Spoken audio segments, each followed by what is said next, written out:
নমস্কার, আমার আরও একটি গ্রাম্য ভিডিওতে তোমাদের স্বাগত।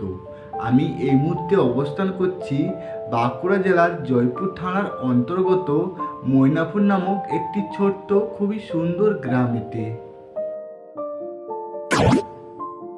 কুচিয়াকল গ্রাম থেকে মৈনাপুর গ্রামেতে প্রবেশের মুখেই ডান দিকে পড়বে পরপর দুইটি আলু স্টোর, আর বাঁদিকে রয়েছে খুবই সুন্দর একটি মা কালীর মন্দির।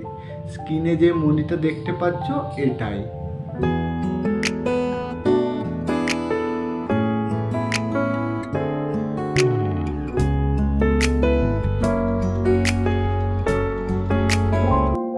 এই একটি আলু স্টোর, আর এর ঠিক পাশেই রয়েছে আরেকটি আলু স্টোর।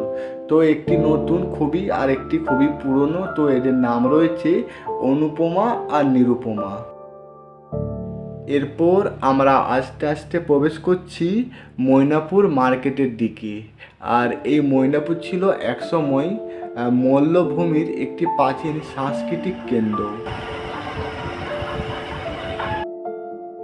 এই যে মন্দিরটা দেখতে পাচ্ছ, এখানে চণ্ডীচরণ মুখোপাধ্যায় 1791 খ্রিস্টাব্দে খড়ের তৈরি একটি আটচালা তৈরি করে দুর্গাপুজো শুরু করেছিলেন। তো এখানে এখনও সেই পুরনো রীতি মেনেই দুর্গাপুজো চলে আসছে।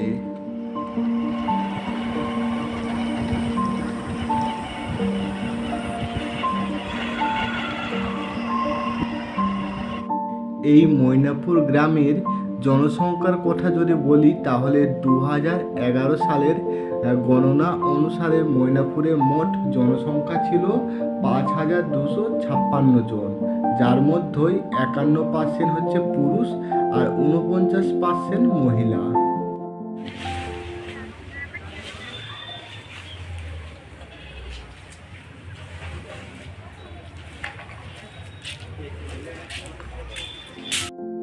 এটা হলো মৈনাপুরের একটি অনেক বড় পুকুর, যেটা রয়েছে মৈনাপুরের মেন রোডের ঠিক পেছনেই। আর এটা হচ্ছে তোমার হাকান্ডা মন্দিরের সামনের একটি ঘাট।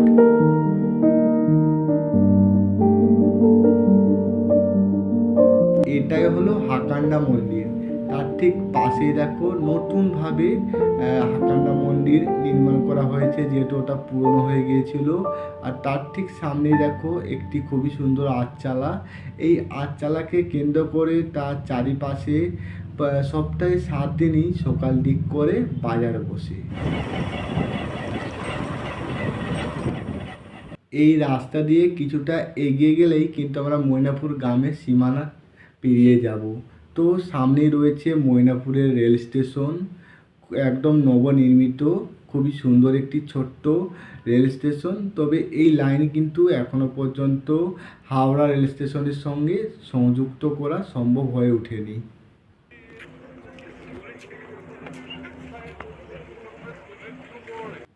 সবুজে ঘেরা মাঠের মাঝখানে এত সুন্দর একটা ছোট্ট রেল স্টেশন সত্যি অসাধারণ। এই রেল স্টেশনের এক প্রান্তে রয়েছে গোকুলনগর রেল স্টেশন, আর অন্য প্রান্তে রয়েছে বড় গোপীনাথপুর রেল স্টেশন।